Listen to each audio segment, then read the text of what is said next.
कलकल ग्रुपको मोडालिटी आफ्नै कस्तो छ, कसरी चाहिँ सुरुवात भयो? संसारमा जतिसुकै समृद्धि हासिल गरे पनि स्टार्ट कहाँबाट हुन्छ भन्दा भान्साबाट हुन्छ। भान्साबाट मान्छेले सबभन्दा पहिला त स्वास्थ्यको बेसिक निड्स भन्दा खानेकुरा हो। त्यो चिज शुद्ध हुनु पर्यो। रैथाने चिजहरू अहिले पनि केही छ, केही छैन, केही मासिसकेको अवस्था रहेको छ। त्यो नेटिभ टेस्ट अझै पनि छ कि अथवा त्यो स्वादमा केही परिवर्तन आइसकेको छ? त्यो रैथाने चिजमा पनि त्यो रैथाने चिजमा पनि परिवर्तन केही आएको छ। त्यसको आउनेका विविध कारणहरू छन्। जस्तो अब पहिला हाम्रो बाबुबाजेहरूले गर्ने बेला अहिले जस्तो कम्पोस्ट मल बाहेक अरू मलहरू आउनु नै थिएन। हामीले त प्योर गाई भैँसीको आफ्नै घरमा उत्पादित मलहरू हाल्थ्यौँ। जुन चिजलाई बढी उत्पादन गर्ने क्रममा त्यही ब्रिडलाई पनि के गर्न थाल्यो, अब रासायनिक मलहरूको म्याक्सिमम प्रयोग गर्न थाल्यो।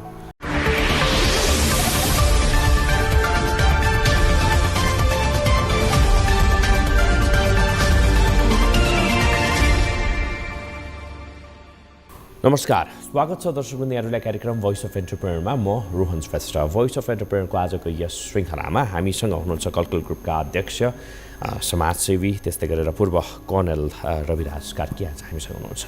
स्वागत छ रविजी यहाँलाई। धन्यवाद रविजी। अब आज हामी चाहिँ यसरी भोइस अफ एन्टरप्रेन्योरमा नेपालमा पनि सम्भावना छन् है, नेपालमै बसेर पनि थुप्रैले धेरै चिज गरिरहेका छन् भन्ने एउटा मेसेज फ्लो गर्नुपर्ने हाम्रो यो कार्यक्रमको चाहिँ मूल उद्देश्य रहन्छ। तपाईँ अब पूर्व महासेनानी होइन, पूर्व महासेनानी मान्छे, रिटायरमेन्टको लाइफ इन्जोय गरिरहनु भएको छ। अलिअलि समाजसेवामा पनि हुनुहुन्छ, अलिअलि धर्ममा पनि हुनुहुन्छ। त्यो आफ्नो व्यक्तिगत चिजहरू भयो। कलकल ग्रुपमा चाहिँ कसरी आबद्ध हुनुभयो? के देखेर चाहिँ एउटा पूर्व सेनानी होइन यसरी चाहिँ अब एउटा सानो व्यवसायमा पनि अगाडि बढ्नुपर्छ भन्ने किसिमको चाहिँ सोच आयो भन्ने कुरा? सेनामा हुँदाखेरि धेरै कुराहरू सिकिँदो रहेछ। सिक्दा सिक्दै म्यानेजमेन्टको प्याकेज होस् कि त्यसमा अनुशासनको प्याकेज होस्, कुनै काम गर्ने एउटा कन्फिडेन्सको प्याकेज होस्, त्यो कुराहरू चाहिँ हामी मेन्टली धेरै कुराहरू सिक्ने रहेछ। बाहिर आएपछि हामीले थोरै चिज कसैलाई केही दिन खोज्दाखेरि पनि बाहिरको मान्छेले हेर्दाखेरि धेरै चिज पाए जस्तो फिल हुने रहेछ। त्यही क्रममा यही सामाजिक सेवाकै क्रममा म मानव कल्याण समाजसँग पनि जोडिएको थिएँ। तिनै हाम्रो कलकल ग्रुपको हाम्रो संस्थापक अध्यक्षज्यू लगायत थुप्रै व्यक्तिहरू छ, हाम्रो चिन्जान हुने क्रममा भेट भयो। अनि सर पनि हाम्रो कलकलमा जोडिनु पर्यो भन्ने किसिमको उहाँहरूको अनुरोध भए पश्चात चाहिँ म इन्ट्री गरेँ हो। म सुरुको फाउन्डरभन्दा पनि म 1-2 वर्ष पछाडि गएको हो। त्यहाँ गइसकेपछि त्यहाँको इन्भाइरोमेन्टले अझ मलाई इम्प्रेसन पार्यो। किनभने जति पनि जीवन विज्ञानबाट दीक्षित व्यक्तित्वहरू जो अनुशासन विशेष गरी, र त्यो अनुशासन भनेको नट ओन्ली त आफूलाई सेल्फ मात्रै नभएर यो आर्थिकदेखि लिएर सम्पूर्ण कुरामा अनुशासित हिसाब लिएर केही गर्नुपर्छ र पोजिटिभ थिङ्किङले आबद्ध व्यक्तिहरू नै मैले त्यहाँ पाएपछि चाहिँ मलाई झन् त्यसले त्यसप्रतिको इन्ट्रेस्ट हौसला बढ्यो। र हौसला बढिसकेपछि म जोइन के गरिरहेको छ अहिले खास कलकल ग्रुपले? कलकल ग्रुपको मोडालिटी आफ्नै कस्तो छ, कसरी चाहिँ सुरुवात भयो, त्यही विषयमा थोरै कुरा। सुरुमा चाहिँ यो मान्छेहरूलाई हामी आनन्दित कसरी हुने, सुख कसरी हुने भन्ने कुरामा जीवन विज्ञानबाट केही कुराहरू सिक्न भएको एउटा ग्रुप थियो, जो हाम्रो संस्थापक आदरणीय अध्यक्ष सरिता शर्मा म्यामहरू टोलीले। अनि उहाँहरूको कन्सेप्टमा के हो भने हामी एउटा सुख शान्ति त प्राप्त गऱ्यौँ, समृद्धि चाहिँ कसरी गर्ने त? हामी अरूसँग सधैँ डिपेन्डेन्ट भएर बस्नु त भएन। नेपालमा पनि केही गर्नुपर्छ, केही गर्न सकिन्छ भन्ने भावनाले एउटा केही उद्योग त खोलौँ। त्यो उद्योगमा हामी नै मिलेर आबद्ध हौँ र केही कमाउँ र राष्ट्रलाई पनि केही गरौँ, राष्ट्रियताको कुरा पनि केही गरौँ, आफूलाई पनि केही बनाउँ, समृद्धि हासिल गरौँ भन्ने कन्सेप्टले चाहिँ उहाँहरूले उद्योग एउटा सानो ग्रुपबाट सुरु गर्नुभयो। त्यही सुरुको फैलावट फुल आज 7 वर्ष पुरा गर्दाखेरि चाहिँ आज हामी पब्लिक लिमिटेड भयो है, भइसकेका छौँ। प्राइभेटबाट पब्लिक लिमिटेड भइसकेको अवस्था रहेको छ। अहिले कति छ नि सेयर होल्डरका संख्या? अहिले 350 जति पुगिसक्यो। सुरुवात गर्दा कति? सुरुवात गर्दाखेरि त फाउन्डर मेम्बरहरू त 32, 33, 31 जना जति भनेर मैले बुझेको छु। त्योबाट बढ्दै गएर प्राइभेट लिमिटेड हुँदाखेरिसम्म हाम्रो 100 जना हुनुहुन्थ्यो। अब अहिले हामी पब्लिक लिमिटेडमा पुग्दाखेरि 350 पुगिसक्यो। परिवार अझै ठुलो बढ्दै जान्छ। कि अब यसले गरिरहेको चाहिँ के छ? अब तपाईँले भन्नुभयो नि अघि चाहिँ अब यो चाहिँ सधैँभरि एउटा सुख शान्ति प्राप्त गर्ने मात्रै नभएर केही न केही चाहिँ गर्नुपर्छ, राष्ट्रको लागि केही गर्नुपर्छ, त्यस्तै गरेर चाहिँ आफ्नो जीविकोपार्जनको लागि पनि केही गर्नुपर्छ भनिरहँदाखेरि कलकल ग्रुप आफैले, कलकल ब्रान्ड आफै भित्र चाहिँ के अटाएको छ, कुन रूपमा यो अगाडि बढिरहेको छ? कृषि कर्मका साधनहरूलाई मात्रै बजारीकरण गरिरहेको अवस्था हो कि खास के हो? अब कस्तो रहेछ भने संसारमा जतिसुकै समृद्धि हासिल गरे पनि स्टार्ट कहाँबाट हुन्छ भन्दा भान्साबाट हुन्छ। भान्साबाट मान्छेले सबभन्दा पहिला त स्वास्थ्यको बेसिक निड्स भन्दा खानेकुरा हो। त्यो चिज शुद्ध हुन पर्यो। शुद्ध हुनको लागि विशेष गरी हाम्रा पुर्खाहरूले थोरै उत्पादन हुन्थ्यो तर त्यही चिजहरू गहकिलो खानुहुन्थ्यो, उहाँहरू त्यसबाट रोगबाट मुक्त हुनुहुन्थ्यो, धेरै चिजहरू उहाँहरूलाई फाइदा हुन्थ्यो। अब अहिले हामी हाइब्रिडको नाममा नयाँ नयाँ धेरै प्रोडक्सन गर्ने नाममा धेरै चिजहरू हाम्रा पुराना ब्रिड्स त्यो खाद्यान्नहरूलाई हामीले चाहिँ हटाउन पुग्दाखेरि त्यसको असर चाहिँ के भने स्वास्थ्यमा धेरै चिजहरू असर पर्ला। प्याकेजिङ फुडहरूमा मान्छेहरू आकर्षित हुने, रेडिमेड चिजहरूमा आकर्षित, त्यो चिज नगर्ने। हामी किन रैथाने चिजहरू जो हाम्रो बराबर कालदेखि प्रयोग हुँदै आइरहेका अन्नबालीहरू जो रैथाने चिज त्यसलाई नै प्रवर्धन गर्दै जाने र विशेष गरी जस्तो सुकैलाई पनि नहुने तेल त भान्साबाटै सुरु हुने हो। तरकारी बनाओस् जोसुकै बनाओस् तेल त चाहियो भान्सामा। त्यो चिज नै अशुद्ध भयो भने कसरी मान्छेले आफू शुद्ध हुनसक्छ? त्यसकारण त्यो चिजहरूलाई प्रवर्धन गर्दै जाँदाखेरि त्यसले हामीले जनताको सरकार स्वास्थ्यको सरोकारमा पनि डाइरेक्ट हामीले सहयोग पुर्याउन सक्ने। त्यसै गरी उद्योग एउटा आफैमा स्थापना भइसकेपछि समृद्धि आफूले मात्रै होइन राष्ट्रको लागि पनि हामीले त ट्याक्स तिर्छौँ, एक किसिमले रोजगार दिन्छौँ विभिन्न व्यक्तित्वहरूलाई। त्यसबाहेक त्यो उद्योगसँग जोडिने किसानदेखि लिएर बिचबिचका जति पार्ट हुन्छ सबैले केही न केही रूपमा बेनिफिट लिन्छन्। जस्तो हामीले उद्योग खोलेर हामीसँग कच्चा पदार्थ भएन भने त्यो उद्योगको त चल्दैन। त्यसको लागि के चाहियो? किसानसँग जोडिनु पर्यो। किसानले किन उत्पादन गर्छ भन्दा उसको चिजहरू काहीँ न काहीँ खपत हुन्छ न, उसले उत्पादन गर्छ भन्दाखेरि त हाम्रो त डाइरेक्टली उतापट्टि कृषकसँग जोडियो। कृषकलाई मोटिभेट गर्ने एउटा आधार भने त उद्योग हो भन्दाखेरि त्यो एउटा चेन इफेक्ट। अब त्यो गर्न किसानले उत्पादन चाहिँ गर्ने, उसले बजार पाएन भनेदेखि फेरि कसरी चल्दैन भनेपछि एउटाले उद्योग खोल्दा सबै चिज सबैले गर्छौँ भने पनि फेरि कोही पनि बाँध्न सक्दैन। हामीले कृषि पनि हामी गर्ने, उद्योग पनि हामी गर्ने, सप्लाई पनि हामी गर्ने, बजारीकरण सबै हामीले गऱ्यौँ भने त्यो कोही पनि नबाँध्न सक्छ। किनभने त्यो एउटा चेन इफेक्ट सबैलाई बाँध्ने आधार बनाउनको लागि किसान बाँध्नलाई किसानको काम किसानलाई गर्न दिनु पर्यो। उसले उत्पादन गर्छ, त्यो उत्पादनको बजारीकरण गर्ने र सहजीकरण लिने व्यवस्था उद्योगले बनाइदिनु पर्यो। उद्योगले उत्पादन गरेका चिज कन्जम्सन गर्ने एउटा कस्टमर, सही कस्टमर पाउने व्यवस्था हुनु पर्यो। त्यो सबै चिजहरूको ब्यालेन्स मिल्यो भने न उद्योग चल्छ। त्यस कारणले त्यो चेनमा जतिजना पर्छन् त्यो कच्चा पदार्थ उत्पादन गर्नेदेखि किसानदेखि लिएर बिचमा जस्तो हामी एउटा बोतलिङ गर्छौँ तेललाई, त्यो बोतल पनि उत्पादन गर्ने एउटा उद्योग त छ। यदि हामीले त्यो बोतल नकिनिदियो भने उसको उद्योग पनि त चल्दैन भनेपछि त्यस्ता चिजहरू लाइन एजेन्सीहरू थुप्रै हुन्छ। एउटा राम्रो उद्योग चल्नको लागि त्यसले अन्य धेरैवटा उद्योगहरूलाई पनि सपोर्ट गरिरहेको हुन्छ। जस्तो अचार बनाउने मान्छेले हाम्रोमा ल्याएर ब्रान्डिङ गरेर बेच्न पाएन भने उसको अझ एउटा लिमिटेड मात्रै बिक्री गरेर त सस्टेन गर्नेवाला छैन भनेपछि कुनै न कुनै उसलाई पनि एउटा छाता त चाहियो। भनेपछि यो चेन इफेक्ट चाहिँ धेरै फरक पर्ने रहेछ। त्यसले गर्दाखेरि हामीले अहिले कलकल ग्रुपले चाहिँ विशेष गरी रैथाने चिजहरूलाई प्रवर्धन गर्ने, तोरीको तेललाई एकदम शुद्ध तोरीको तेललाई जनजनमा घर घरमा जिब्रोमा पुर्याउने। त्यसो गर्दाखेरि मान्छेलाई एउटा यस्तो स्ट्रेन्थ आओस्, स्वास्थ्यवर्धक खाएको छु भन्ने उसलाई एउटा फिल होस्। त्यो जब मान्छे स्वास्थ्य चिजहरू खान्छ न उसको मानसिक र शारीरिक जब ऊ तन्दुरुस्त हुन्छ। तेल बाहेक के छ हजुरहरु? अहिले हामीसँग खाद्य वस्तुहरू झन्डै नै 30 वटा जति छ। जस्तो दाल आइटमहरू प्राय सबै छ, गेडागुडी आइटमहरू छ, ब्राउन राइसहरू छ, पिठोको आइटमहरू प्राय सबै छ। त्यसबाहेक अलिकति सफाइका सामानहरू छ। भन्नाले त्यो अन्तर्गत कलकल ब्रान्ड अन्तर्गत चाहिँ यी लगभग 30 वटा चाहिँ प्रोडक्ट आइटम छ। अब कहिलेकाहीँ हामीसँग 40 वटा पनि पुग्छ। अब हाम्रो चाहिँ रैथाने चिजहरू बेच्ने प्रवर्धन गर्ने कुरामा चाहिँ अलिकति हाम्रो लिमिटेसन के हुँदो रहेछ भने कुनै चिज निश्चित स्थानमा मात्रै फल्छ, त्यो सबै स्थानमा फल्दैन भने क्वान्टिटी हामीले पाउँदैन। क्वान्टिटी एकदम हो भने चाहिँ हामीले चाहेर पनि वर्षभरि हामीले उपलब्ध गर्न निश्चित स्थान, निश्चित समय र निश्चित उसमा मात्रै फल्ने हुनाले त्यो चिजहरू भनेको चिजहरू हामीले वर्षैभरि उपलब्ध गर्न नसक्ने हाम्रो आइटमहरूको कहिलेकाहीँ 30बाट 40 पुग्छ, 40बाट फेरि कहिलेकाहीँ 35 झर्छ। त्यो अप एन्ड डाउन हुनसक्छ। तर निरन्तरता दिनलाई अलिकति गाह्रो छ यो चिजहरू हुँदो रहेछ है। अब यो रैथाने चिज भन्ने कुरा एक्जिस्ट गर्छ अहिलेको बजारमा मान्छेहरू अहिले किन सोधिरहेको छु भने अब हामी रैथाने भनेर एकदमै छ्यापछ्याप्ती छ होइन, त्यसको पनि महँगो पैसाहरू उसले तिरिरहेको अवस्था रहन्छ।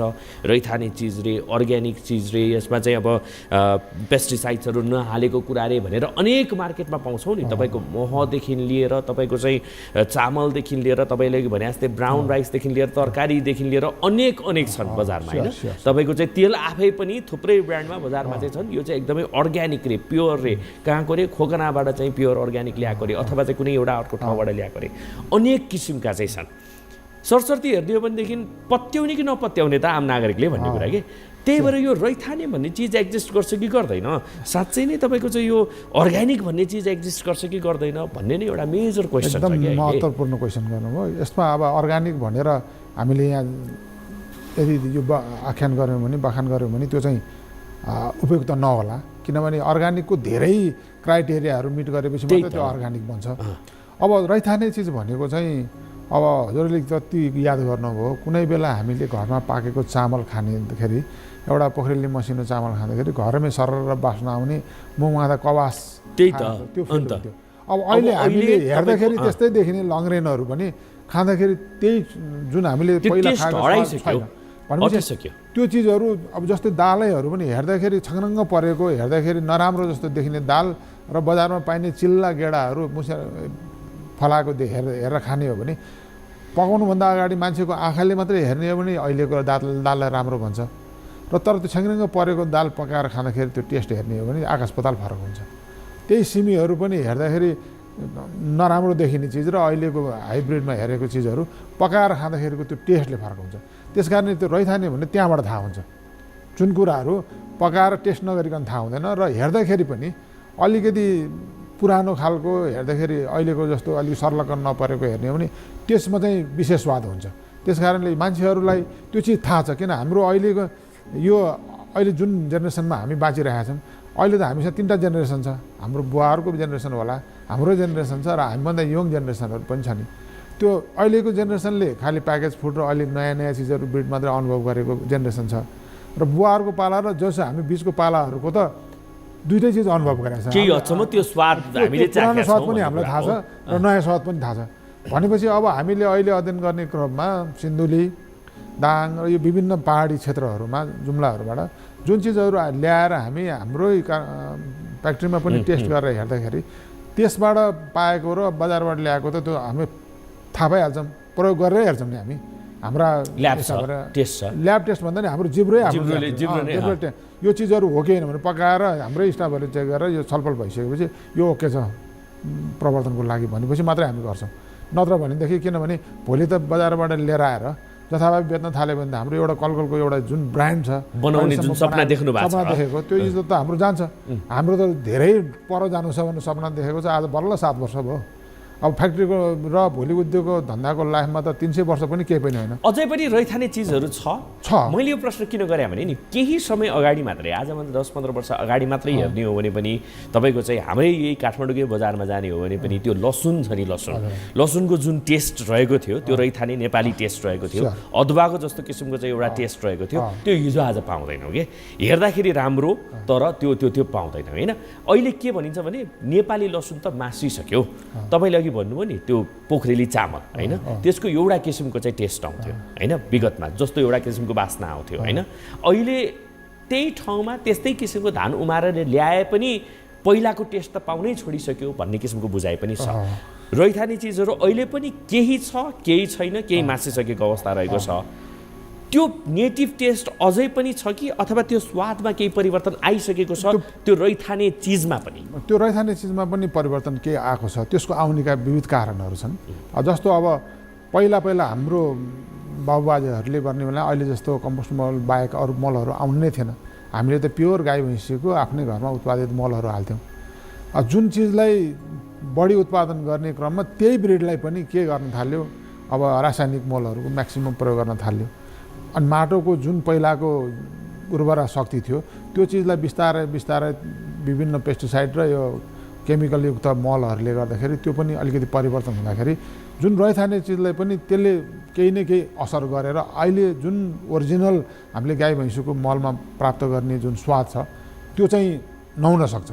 किनभने अब सम्भव पनि छैन अहिले चाहिँ उत्पादन र बजारीकरण र डिमान्ड र सप्लाईको जुन ब्यालेन्स गर्नुपर्ने हुन्छ त्यो गर्नलाई पहिला त के हुन्थ्यो आफ्नो घरमा उत्पादन गरेकोले आफ्नो घरभरिलाई 1 वर्षको लागि खान पाएर सस्टेन गरे पुग्यो हुन्थ्यो। अब त त्यो मात्र नभएर यो त अलिकति व्यापारिक हिसाबले पनि जानुपर्ने हुन्छ।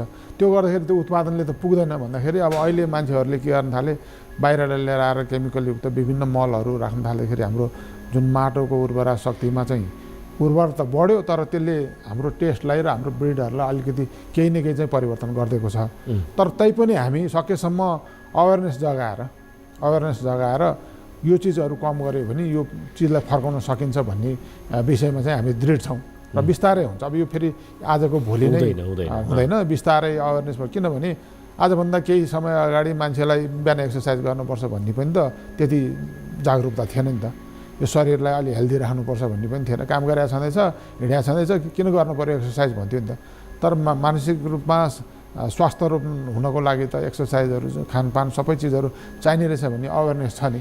अब भोलि मान्छेहरूलाई अहिले पनि त बढाएको छ नि, जस्तो यो इन्भाइरोमेन्ट प्रोटेक्सन गर्नुपर्छ भन्ने कुराहरू पहिला थिएन। जुन पायो रुख काट्यो ल्यायो बाल्यो भन्ने थियो, होइन रुख काट्नु हुँदैन रहेछ भन्ने, पानीको मुहान फोहोर गर्नु हुँदैन भन्ने किसिमको अवेरनेस, पानी उमालेर खानुपर्छ भन्ने अवेरनेस, यी विभिन्न चिजहरू अवेरनेस बढ्दै जाँदाखेरि खाद्यवस्तुको पनि कसरी सुरक्षा गर्ने र त्यसलाई पनि कसरी राम्रो बनाउने भन्ने अवेरनेस बढ्दैछ, जनतामा बढ्छ। त्यो जहाँसम्म हाम्रो रैथाने चिजहरू कहाँ गए?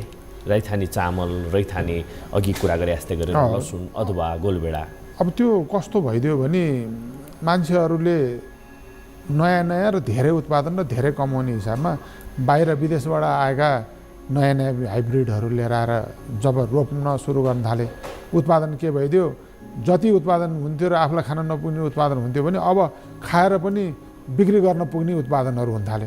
भनेपछि मान्छेहरू मोटिभेट केमा भए, बढी उत्पादन गर्नेमा गए। त्यसले गर्दा अब जुन बढी उत्पादन हुन्छ त्यो चिज ब्रिड चाहिँ आउन थाल्यो। त्यसले गर्दाखेरि पनि रैथाने चिजहरू बिस्तारै हराउन थालेका अनुभव हुन्छ। बाहिरबाट हाइब्रिडको चक्करमा हामीले हाम्रो रैथाने चिजहरू बिर्स्यौँ। समस्या त्यो हो। त्यसलाई फेरि रिभाइज गर्न सकिन्छ, फेरि पोखरेली चामलको त्यस्तै टेस्ट फर्काउन सकिन्छ, अथवा तपाईँहरूले अहिले चाहिँ कलकल ग्रुप अन्तर्गत दालदेखि ल्याएर विभिन्न प्रोडक्टहरू तपाईँहरूले चाहिँ एक्सपेरिमेन्ट पनि गरिरहनु भएको छ। बजारमा पठाए एक्सपेरिमेन्ट त नभनौँ, त्यही टेस्टको आधारमा चाहिँ साँच्चै रैथाने हो कि होइन त्यो हेर्न खोजिरहनु भएको छ। त्यो टेस्ट फेरि फर्काउन सकिन्छ? किन भन्दा त्यो निश्चय पनि प्रोडक्सन जति कम भयो र डिमान्ड सप्लाईको हिसाबले त्यो केही न केही थोरै महँगो हुन्छ, उनीहरूलाई बजारीकरण गर्न गाह्रो हुन्छ। जस्तो हाम्रा जस्ता उद्योगहरूले उनीहरूको उत्पादनहरूलाई सुनिश्चित गरिदिन सकेको खण्डमा उनीहरूले त्यो रैथानेतिर जान्छ। नभएको त हाइब्रिडतिर गएर उनीहरू बढी उत्पादन गर्ने, कम मुनाफामा धेरै उत्पादन बेच्ने भन्ने हुन्छ। तर कमै उत्पादन गरेर नि त्यति नै कमाइन्छ भन्ने जब मान्छेलाई मोटिभ हुन्छ भने किन राम्रो चिज उत्पादन नगर्ने? त्यो चिज त कम उत्पादन गरेर त्यति नै कमाइ हुन्छ भन्नुको जस्तो मैले त्यसको अर्थ भनेको फेरि अर्को अर्थ के पनि लाग्छ भने आम कस्टमरलाई महँगो हुनु भन्ने पनि अर्थ लाग्छ नि त। अहिले प्रश्न त्यो पनि छ। रैथाने चिज भनेर हामी प्याकेजिङ गरेर बेच्छौँ होइन, तर बजार मूल्यभन्दा अलिकति बढी पर्छ, जुन चाहिँ आम नेपालीको क्रय शक्तिभन्दा अलिकति कम अलिअलि बढिरहन्छ, जसको कारणले समस्या निम्तिन्छ। तर यसको निराकरण चाहिँ कसरी सोच्नुपर्छ भने लङ टर्ममा, जस्तो हामी आज सस्तो चिजहरू नराम्रो चिज खाएर निम्तिने रोगबाट भोलि लाखौँ लाख खर्च गरेर फेरि त्यही चिज अहिले जोगाएको पैसा भन्दा नि डबल खर्च गरेर पछि गएर निम्तिने चिजहरू भन्दा बरु आज 2 रुपियाँ महँगो खाएर त्यो पछि हुने खर्चलाई जोगाउँ भन्ने किसिमको मोटिभेसन भयो भने मान्छेहरू त्यसै पनि आकर्षित हुन्छ। त्यो त 100% त्यो त प्रुफ भइसकेको चिज हो नि। हामीलाई मन्द विष भनेको जस्तो आज खाएर विष खाए त आजको भोलि मर्छ, तर मन्द विषले त धेरै पछि असर गर्न सक्छ भने अखाद्य वस्तुहरू जब हामी खाँदै जान्छौँ त्यो चिजले त कुनै न कुनै दिन त त्यसको असर निस्किन्छ। त्यसले फेरि हामीलाई लङ टर्ममा त फेरि अहिले जोगाएको पैसाले पनि नपुग्ने गरी हामीले खर्च गर्ने स्थिति बन्यो भने अब जनताहरूलाई हामीले त्यो अनुसारले शिक्षित गर्न सक्यौँ भने बरु सबैले उत्पादन गर्न थालेपछि त त्यसको फेरि मूल्य पनि स्थिर हुन थालिहाल्छ नि। अहिले पो लिमिटेड रूपमा उत्पादन हुन्छ, त्यो एउटा ग्रुपले मात्रै गर्दाखेरि त्यति नहोला। सबै खाले किसानहरूले त्यसैमा मोटिभेट गरेर उत्पादन हुन थाल्यो भने त प्रोडक्सन कस्ट कम हुन थाल्छ। कलकलकै नै किसानदेखि बजारसम्मको तपाईँको अनुभवलाई सेयर गर्ने हो भनेदेखि किसानले त्यो कुरा बुझेको छन् कि छैनन् र कस्टमरले त्यो कुरा बुझेको छ कि छैन? अब अहिले हाम्रो सप्लाई अब बिक्रीको आधारमा पनि हामी भन्न सक्ने आधार रह्यो नि त। किनभने कलकलको प्रोडक्ट मान्छेहरूले अलिकति महँगो छ भन्नुहुन्छ। अब डेफिनेटली महँगोमा उत्पादनै लागतै महँगो छ, हामीले किन्दैखेरि महँगोमा किनेको छौँ भने अब बेच्दाखेरि पनि थोरै महँगो त भइहाल्छ। तर अब किन भयो भनेर कारण खोज्दै जाँदा त कस्टमरले त्यो बिस्तारै बुझ्दै जान्छ। किन राम्रो चिज महँगो हुन्छ, डेफिनेटली महँगो हुन्छ, त्यस कारणले टाइम लाग्छ तर बुझ्छ। यसै विषयमा थप चर्चा गर्नेछौँ रविजी, तर एकैछिनको ब्रेकपछि हामी ब्रेकपछि आउँछौँ।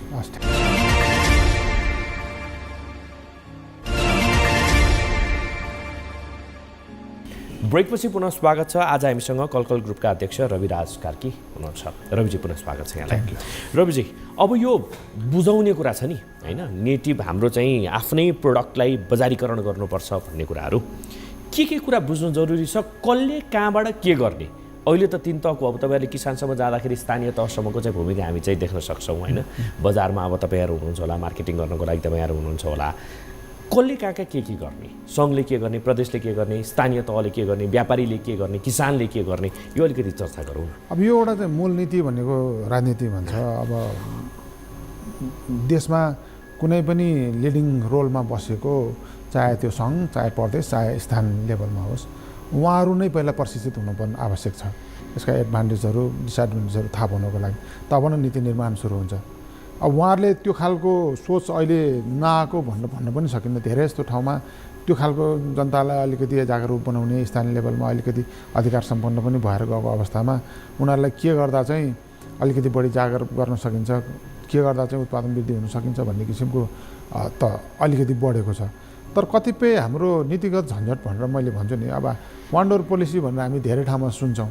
अहिले मैले सिम्पली उदाहरण लिएको, हामी एउटा पब्लिक लिमिटेडमा गयौँ, एउटा पब्लिक लिमिटेडमा गएको चिजलाई सबै निकायहरूलाई जानकारी गराउनुपर्छ भन्ने नीतिगत छ।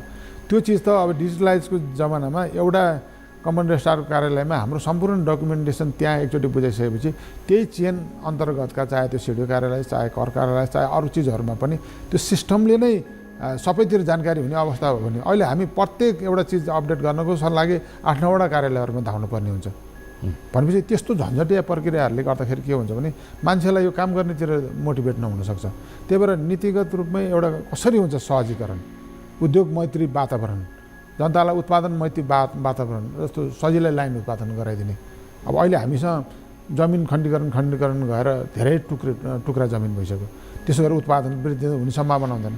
भने नीतिगत रूपमै एउटा अलि लाइनलाई एकै ठाउँमा एकत्रित गर्ने। अब जस्तो कोही मान्छे विदेश छ, खेती गर्न नसक्ने अवस्था छैन, अरूलाई दिउँ खाइदेला भनेर बाँझै राख्छ, घाँस उम्रेर बसेको स्थिति छ।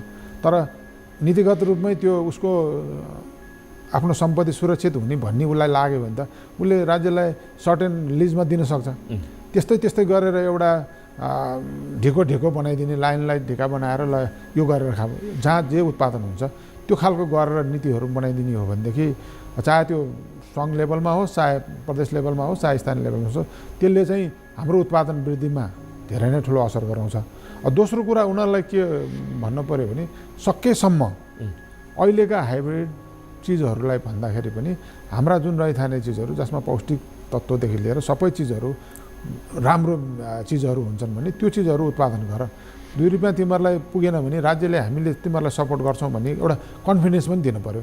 जस्तो अब एउटा कुनै हामीले उद्योग खोल्यौँ, 1 लाख रुपियाँ नाफा गऱ्यौँ भने हामीले राज्यलाई 20,000 त ट्याक्स तिर्छौँ। तर भोलि 20,000 घाटा लाग्यो भने राज्यले हामीलाई ल्याएर दिने स्थिति छ त? त्यस्तो क्वेसन मार्क छ नि। भनेपछि नियतवश कसैले गल्ती गरेर भोलि गएर कम्पनी धारासी बनाउँछ कारबाही गर्नुपर्छ। अन्यथा भोलि उसले राम्रो गर्न खोज्दा कहिलेकाहीँ डिफेन्स भने के हुन्छ, ल किसानले उत्पादन गर्न खोज्यो, अब आकाशे झरीको आधारमा उत्पादन गर्ने खेत छ भने पानी पर्दैन भने उसले के गरोस्? अब बेलामा चाहिने मल, टाइममा उत्पादनको लागि चाहिने मल समयमा आइदिएन भने उसले के गरोस्? कहिलेकाहीँ उसको हातमा पनि त हुँदैन नि। त्यस्तो चिजहरूमा राज्यले ल कन्फिडेन्स, म अभिभावक हुँ, चाहे जुनसुकै लेभलको सरकार होस्, म अभिभावक हुँ, तिमीहरू गर हामी तिमीहरूलाई हेल्प गर्छौँ भन्ने किसिमको एउटा कन्फिडेन्स चाहिँ दिनु जरुरी छ। अब तपाईँहरूले नै यो चाहिँ कम्पनी यसरी अगाडि बढाउनु भएको थुप्रै वर्षहरू भइसकेको छ होइन, त्यो देखिएको छ कि छैन राज्य पक्षबाट केही हदसम्म छ, नभएको स्थानीय लेभलमा केही हुँदै नभएको त्यसरी म नेगेटिभली भन्दिनँ, तर अलिकति यसलाई रिसर्च बेसमै लगेर अलिकति के गर्दा उपयुक्त हुन्छ भनेर माथिबाट अलिकति जुन हाम्रो नीति निर्माण गर्ने लेभलबाटै नै अलिकति भइदियो भने चाहिँ अझ राम्रो हुन्थ्यो होला। हुन त अब बजेट भाषण गर्ने बेलामा धेरै चिजहरू देखिन्छन् राम्रा पक्षहरू जस्तो लाग्छ, तर कार्यान्वयनको पक्षमा धेरै फितला हुन्छ। त्यो चिजहरू चाहिँ राम्रोसँग भइदियो भनेदेखि अल्टिमेटली त राज्य भन्नको लागि त अब नेटिभ उत्पादनलाई प्रोत्साहन गर्ने भनेर राज्यले चाहिँ बजेट हरेक बजेट आउँदाखेरि भनि नै रहेको अवस्था छ, हालेको हुन्छ, तर कार्यान्वयनको लेभलमा एकदमै फितलो देखिन्छ। तल्लो लेभलमा पुग्दाखेरि त्यो चिज जे बोलिन्छ त्यो रियालिटीमा परिवर्तन भइदियो भने कार्यान्वयन पक्ष चाहिँ दह्रो भइदियो भने नराम्रो चाहिँ हुँदैन। हाम्रो नेपालको एउटा अब उपभोक्ताको बजारको कुरा गर्ने हो भनेदेखि चाहिँ अधिकांश चिजहरू भारतबाट नै हामीले चाहिँ लिएर आइरहेका छौँ। त्योदेखि बाहेक आएर चाइनाबाट पनि थुप्रै चिजहरूले चाहिँ हामी यहाँ प्रडक्ट ल्याएर उनीहरूले बेचिरहेको अवस्था चाहिँ रहेको छ। उनीहरूको मास प्रोडक्सन हुन्छ त्यहाँ, मास कन्जम्सनको हिसाबले मास प्रोडक्सनको हिसाबले उनीहरूले अनेक हाइब्रिड अनेक रिसर्चमा पैसा खर्च गरेर थुप्रै रिसर्च गरेर नयाँ फ्यान्सी आँखाले हेर्दाखेरि पनि राम्रा चिजहरू चाहिँ मार्केटमा पठाएको अवस्था रहेको छ होइन। त्यसको मुकाबलामा त्यसको कम्पेयरमा चाहिँ अब हाम्रो रैथाने कुरा हामी गरिरहेको छौँ भनेदेखि चाहिँ त्यो मास प्रोडक्सनको युगमा त्यो हाइब्रिडको युगमा हाम्रो रैथाने एक्जिस्ट गर्न सक्छ र कति टफ कम्पिटिसनबाट चाहिँ हामी गुज्रिनुपर्छ। कम्पिटिसन त निश्चय पनि पर्छ, तर यो होइन कि अहिले हाम्रो देशको अब हामी विभिन्न मिडियाबाट सुन्छौँ तौलिनै नसक्ने किसिमको अनब्यालेन्स छ नि त। त्यो होइन आयात र निर्यातमा त्यो होइन, तपाईँले विभिन्न मिडियाबाट सुन्छौँ भनेर भन्नुभयो होइन, रियालिटी त्यो होइन है। जस्तो अब रियालिटी नै हो, जस्तो अब 14 खरबको चाहिँ आयात भयो भनेर भन्छ अनि 2 अरब 1 अरबको चाहिँ निर्यात भयो भन्छौँ, त्यही त ब्यालेन्स त छैन भनेपछि यदि रैथाने होस् या जुनसुकै ब्रिड हाम्रै नेपालमा आफू एटलिस्ट आत्मनिर्भर भयो भने त हाम्रो त त्यो 14 खरब त बच्यो नि त। बच्यो, त्यो बचेको चिजले त अरू चिजहरू इन्फ्रास्ट्रक्चर धेरै चिजहरू डेभलपमेन्टमा काम हुन्छ। आज हाम्रो भएको चिज अरूसँग किनेर खाँदैमा ठिक हुने अनि विभिन्न कुवेत र कतारमा गएका व्यक्तिहरूले कमाएर ल्याएर थुपारेको डलरले किनेर खाएर मात्रै सिद्ध्याउने गरेर त देश त कहिले नै उँभो लाग्दैन। भनेपछि पहाड सबै खाली हुने, फाँटहरू सबै खाली हुने अनि विदेशबाट सजिलैसँग आयात गरेर मात्रै भने त्यो सजिलो मात्रै खोजेर भएन, केही वर्ष दुःख गरेर भए पनि त्यो चिजहरू फर्काउनु पर्छ। ल ठिक छ, कतिपय अवस्थामा रैथाने भनेर आज पुरै त्यो पुरानै चिजहरूलाई मात्रै परिवर्तन गर्नुपर्छ भन्ने पक्षमा पनि होइन, तर कतिपय चिजहरू आफ्नो राज्यले आफ्नो कन्जम्सनको लागि आत्मनिर्भर हुने स्थितिमा त पुग्नु पऱ्यो नि। त्यो चिज पनि नीतिगत रूपमा अलिकति कडाइका साथ गऱ्यो भनेदेखि यो अहिलेको जुन अनब्यालेन्स हाम्रो आयात र निर्यात छ त्यो कम हुनु भनेको पनि आखिरी पैसा जोगिनु भन्ने पनि घाटाबाट सहनु त हो। अब 14 खरबको ल्याउने 2 खरबको 1 अरबको चाहिँ बेच्ने भनेपछि त्यो ब्यालेन्सभन्दा आउट अफ ब्यालेन्स। भोलि गएर ल रेमिटेन्स आउन छोडेर आज अमेरिकामा सुनिँदैछ ट्रम्पले भयभरका इलिगल लाई देश फर्काउने भने जस्तै भोलि अन्य देशहरूबाट पनि त्यसै गरी सबै चिज फर्काएर ल हाम्रो नेपालमा नेपालीहरू सबै फर्केर आयो, लाखौँ अहिले 80 लाख नेपालीहरू बाहिर गएको छ भने चाहिँ त्यो सबै फर्केर यहाँ आउने स्थिति पनि के गर्ने त्यसपछि भोलि आम्दानी पनि आउन छोड्छ अनि त्यसपछि किनेर खाने पैसा पनि डलर सञ्चित सिधिसकेको हुन्छ, त्यो वाला के होइन त नगरेर त सुख छ र। त्यस कारणले अहिलेदेखि गर्न पर्यो, बानी पनि पार्न पर्यो र त्यो अर्थतन्त्रको चाहिँ त्यो अर्थतन्त्रलाई बुस्ट गर्नको लागि चाहिँ कसले कुन रूपमा चाहिँ कस्तो किसिमको चाहिँ हामी भूमिका खेल्छ? पोइन्ट फर्ममा होला अहिले एकैचोटि पर्सेन्टेजमा त नहोला, तर हामी जस्तै गरेर सबैले सुरुवात गरेर यी नै केही हुन्छ भनेर आशावादी बन्यो भने त नहुने छैन नि। कहिले तेलको गर्लान्, कहिले अरू खाद्यान्न गर्लान्, कहिले के को गर्लान्, केही न केही डिफ्रेन्ट गरेर आत्मनिर्भर त गर्न सकिन्छ नि। हुँदैन भन्ने एउटा निराशा छ, हुँदैन अथवा हुन्छ नेपालमा हुन्छ भनेर आशावादी हुनुपर्छ, किन नहुने? हामी भइरहेका छौँ, त्यो असम्भव छ र? गर्दा थाकेर युवा पलायन भइरहेको अवस्था छ होइन, त्यो त अब धैर्यता पनि हुनुपर्छ, त्यसमा धैर्यता हुनुपर्छ। ओरिएन्टेसन कहिलेकाहीँ सही पनि नभएर पनि हुनसक्छ। अब ओरिएन्टेसन खेतबारी बाजै राखेर युवा पलायन हुने चाहिँ किन सोध्छन् भन्ने कुरा के? अब त्यो एक त देखासेखी पनि भयो। अब उसले एउटा गयो भने अर्को गयो भने अनि त्यो यङहरूलाई चाहिँ कस्तो हुँदो रहेछ भने आफूसँगै एउटा सर्कलमा सँगै पढेका चिजहरू फलानु चाहिँ अस्ट्रेलिया फलानु अमेरिका गयो भनेपछि म चाहिँ नजाँदाखेरि आफूलाई इन्फेरिटी कम्प्लेक्स एउटा चाहिँ त्यो एउटा अलिकति फरक। दोस्रो कुरा यहीँ बसेर पनि मास स्केलमा मास्टर डिग्री गरेका ब्याचलर्स गरेका वर्षभरि प्रोडक्ट भएका छन्, तिनले रोजगारीको नाममा लोकसेवा 10 वर्ष एकचोटि बल्ल तल्ल एउटा सर्टेन भ्याकेन्सी अनि एउटा दुईवटा कोटाको लागि 10,000 लड्नुपर्ने स्थिति भइसकेपछि जब सेक्युरिटी भएन। अब यही चिजहरू बाहिर गएर लोएस्ट काम गर्दाखेरि पनि यहाँको अलि ठुलै हुने खानेले राम जस्तो तलब खान पाउने भएपछि किन यहाँ बस्ने भन्ने किसिमको मान्छेको फ्रस्ट्रेसन त्यो आएको छ। तर म भन्छु अमेरिकामा गएर मान्छेले 5 लाख रुपियाँ किन कमाओस्, यहाँ कमाउने 50,000ले जित्छ भन्छु म। आफ्नै भात आफ्नै दाल खाएर आफ्नै घरमा बसेर आफ्नै सुख सहरमा बसेर र पहिलो दर्जा नागरिक भएर नेपालमा बसेर काम गर्नु र बाहिर गएर अरूको कुन बेला के गर्छ भनेर डराएर 10 दर्जा नागरिक भएर बस्नुभन्दा त यही ठिक छ। त्यस कारणले त्यो किसिमको मोटिभेसन हामीले गर्न सक्नुपर्छ र यस्ता उद्योग धन्दा हजारौँ यहाँ खोल्यो भने त अनि जब त आफै क्रिएट भइहाल्छ नि। मान्छेले के कुवेतहरूले बाहिर रहरले मान्छे लगायो र उनीहरूलाई त्यत्रो संसारको राम्रो सुन्दर देश बनाउन लागिसक्यो अहिले दुबईले, त्यहाँ त्यहाँ पनि कसले गर्यो त भन्दाखेरि नेपालीहरू नेपाल जस्तै अन्य देशबाट गएकाहरूले गरेका हुन्। त्यहाँका मान्छेहरू अहिले बसी संसारभरिका धनी मान्छे भइसक्यो, नगरे के हुन्छ। रवि सर, अब यो अलिकति हामी समयको अलि अन्त्यतिर पनि आइरहेका छौँ होइन। तपाईँले अघिदेखि शुद्धता भनिरहनु भएको छ, शुद्धताको प्रत्याभूति होइन, त्यो चाहिँ कलकलले पनि गरेको छ। यो शुद्धताको प्रत्याभूति भन्ने चिज छ स्योर कि धोका हो?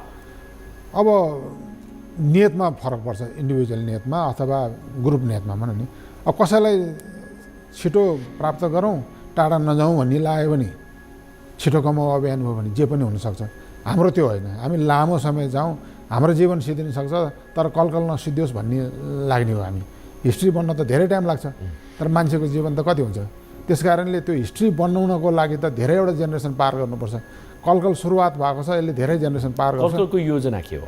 अब कलकलको योजना भनेको बिस्तारै अब पब्लिक लिमिटेडमा गइसके भएर यो पब्लिक सम्पत्ति हो, यसलाई नेपाल अधिराज्यको प्रत्येक नेपालीको प्रपर्टी हो भनेर बनाउने।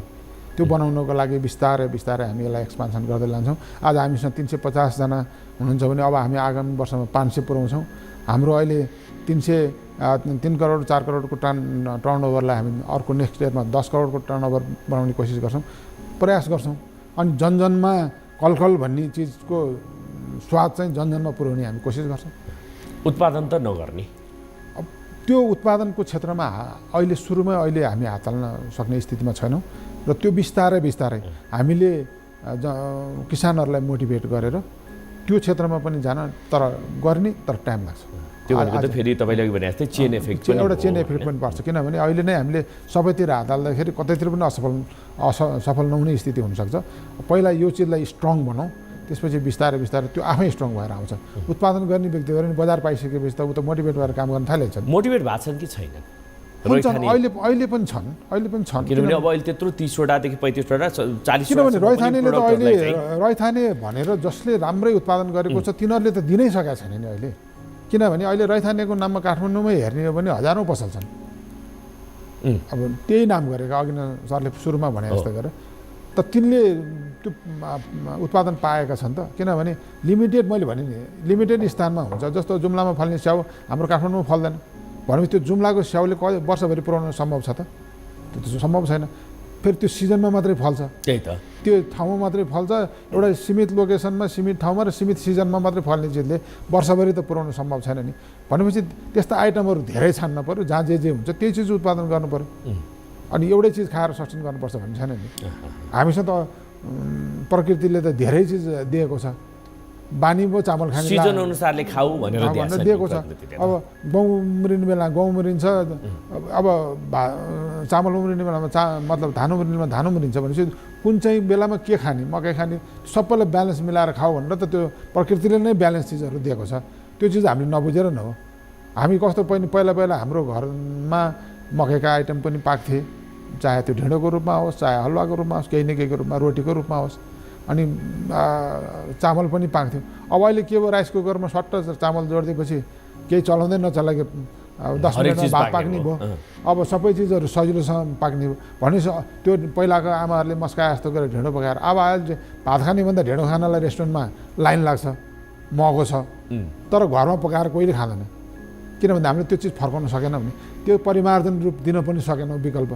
तर आज पनि हामीलाई ढेँडो मन लाग्दा पनि हामी खान सक्ने हैसियतमा छैनौँ नि त्यही त होइन अब त्यो चिजहरू बिस्तारै फर्किन्छ किन रेस्टुरेन्टमा हेर्ने हो भने अहिले ढेँडो खान लाइन लागेको हुन्छ भातभन्दा किन त्यो फर्केको त हो नि किन त्यो स्वादले हामीलाई पछ्याइरहेको छ तर हामीले गर्न नसकेको हो त्यो हुन्छ त्यो बिस्तारै हुन्छ रवि राधी धेरै धेरै धन्यवाद हाम्रो स्टुडियोमा आइदिनु भयो थ्याङ्क यू सो मच मलाई पनि मेरा धेरै कुराहरू राख्ने मौका दिनुभएकोमा यो न्युज 24 टेलिफोन लगायत हजुरहरू सबैलाई धेरै धेरै धन्यवाद दर्शकहरू हेर्दै रहनु होला न्युज 24 टेलिभिजन नमस्कार